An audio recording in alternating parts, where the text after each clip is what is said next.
Stressed out and wondering how to relieve stress? Stay tuned for this video.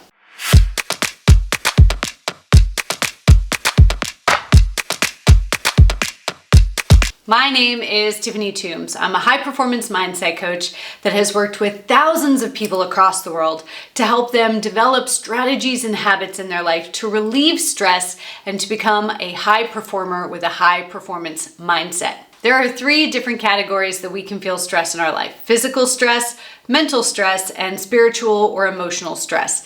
In this video, I'm going to break down each of those 3 categories and share with you practical exercises that you can do to relieve stress right now. Physical stress can happen as a result of carrying emotional and mental stress, as well as being too overworked, doing too much exercise or too strenuous of exercise where the body starts to wear down.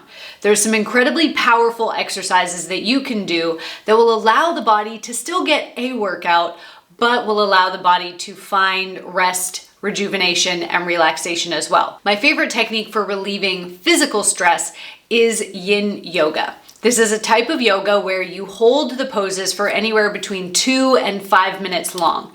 Now, yin yoga is different to most yoga practices because it focuses on the connective tissue and the fascia in your body. So most people will sit and they'll do stretches wanting to make their muscles longer so that they feel less tight and they feel more open and in flow. The thing is that oftentimes when your muscles feel tight, it's not actually the muscles, but the connective tissue and the fascia that wraps around it that is tight. So we need to lengthen that fascia. By holding the poses for a longer period of time, like you do in yin yoga, you're able to stretch out that connective tissue and you will feel a very real change in the body very quickly. Other exercises that you can do to relieve physical stress include meditation, sitting there being present, taking deep breaths. You'll be able to feel your body relax. Our body is very, very connected to our breath. And so when we start to take deeper breaths, focusing on the exhale being longer than the inhale, we can feel our body physically start to relax and open up and loosen up so that we're not carrying around so much stress. Spending time in nature is another great way to reset our physical stress. When we're constantly surrounded by technology, our body is taking on electromagnetic frequencies that actually speed up the rhythm of our body. And this can cause us to feel like we need to go a mile a minute. When we spend time in nature and we remove that tech from our life, even if it's for a short period of time, like 5 to 20 minutes, we can feel a significant reduction in how fast our body is going. And this allows our body cells time to rejuvenate and repair themselves so that we can be healthier in the long term. Before I share with you tools to relieve mental stress, I want to hear from you. Have you ever tried any of these techniques that I've just named to reduce and relieve physical stress? If so, which ones? And what were your results? Go to the comments below and let me know. Mental stress can weigh just as heavily on us as physical stress can. Mental stress can leave you feeling fatigued and exhausted and just mentally foggy and unable to focus. Doing things like getting 8 hours of restful sleep a night will allow you to reduce your mental stress. So making sure that you have an evening routine will help you get a better sleep. Other ways to reduce mental stress include journaling. I recommend to all my clients that they carry around what I call a dumping journal. Anytime that they're feeling any sort of negative emotion or mental blocks coming up, they go to that dumping journal and they dump all their emotion and all their feelings into that journal. And then they can rip that page out and burn it or throw it away or shred it. They're never going to come back and read the old pages of this dumping journal. The purpose is to mentally relieve themselves of stress in the moment so that they can carry on with more mental clarity and more mental energy to get done what they need to get done. The last of my favorite exercises to relieve mental stress is to go into panoramic vision. Now, if you imagine watching a sunset or being out in nature, Part of the reason that you feel your body and your mind become so calm and present is because nature pulls you into what we call panoramic vision. So where you're seeing the big picture, you can see 180 degrees. Anytime you do this, it allows you to recharge mentally to gain that mental energy and clarity back while also resetting your mental stress levels. So all you need to do is pick a spot to stare at and then allow your vision to open, your peripheral vision to open as far as you're able to in that moment. Peripheral vision is actually something that you can get better at with practice, so allow it to open. Maybe today you can only see 45 degrees on either side of you, and as you work and practice this, you'll be able to get to 90 degrees on either side of you.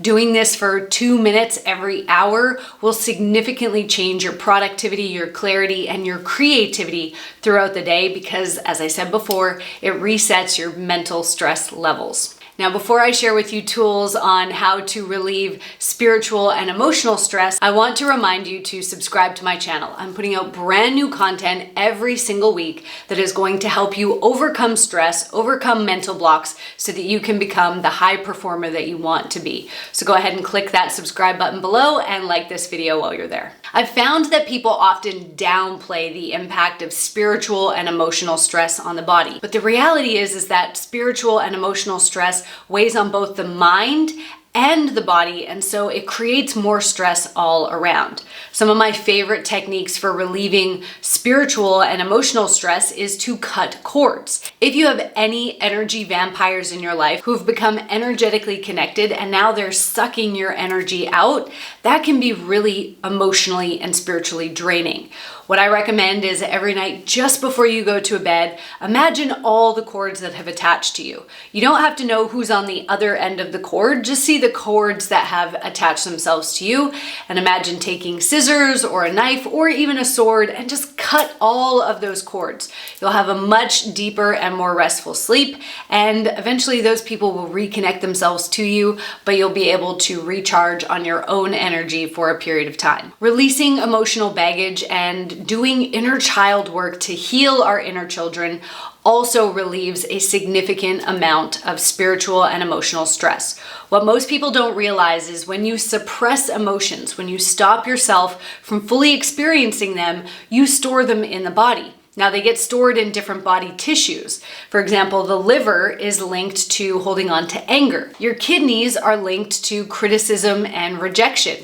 Your lower back is related to financial stress, where your middle back is related to guilt and that feeling of get off my back. So when you feel pain in certain areas, or maybe you develop a condition like liver disease or a fatty liver, oftentimes that is linked to holding on to old emotional baggage. I had a client who came to me when they had been diagnosed with a liver condition that was going to require them to take all sorts of medications for the rest of their life. I asked her what her anger was like. I asked her if she felt like she was holding on to a lot of anger. And she was like, why do you spiritual people keep asking me that question? So when I shared with her that the liver stores anger, she told me that she was the least angry person that she knew, but she said she was willing to give a clearing a shot to see if there was anything there that she wasn't aware of. Turns out she had a ton of anger stored up. In just 5 short sessions, she went back to her doctor. He retested all of her liver enzymes, and all but one liver enzyme had come back to proper function, which meant she did not need to take those medications at all. And that story is just one of many that I have experienced throughout my career of coaching people and helping them release emotional baggage. So we oftentimes don't realize how toxic those emotions are becoming to the body, how mentally draining they are. So by doing that emotional work to heal our emotional baggage, to release those stored emotions and give our inner child a voice to be able to express what they needed to express, will allow us to significantly lower the amount of stress that we're feeling physically, mentally, and spiritually. Now, if you're ready to truly let go of stress by letting go of imposter syndrome, fear, self-doubt, and those other mental blocks that pop up for you, I would love for you to join me in my 6-day Mind Mastery Challenge. This challenge is totally free, and it's been designed to give you powerful tools that I use with my clients. I'm going to give you the actual worksheets that I use with my clients to help them overcome some of the biggest mental blocks that lead to long-term stress. All you have to do to get instant access to the challenge is go to nlpworksheet.com or click on the link in the description below. Thanks for watching.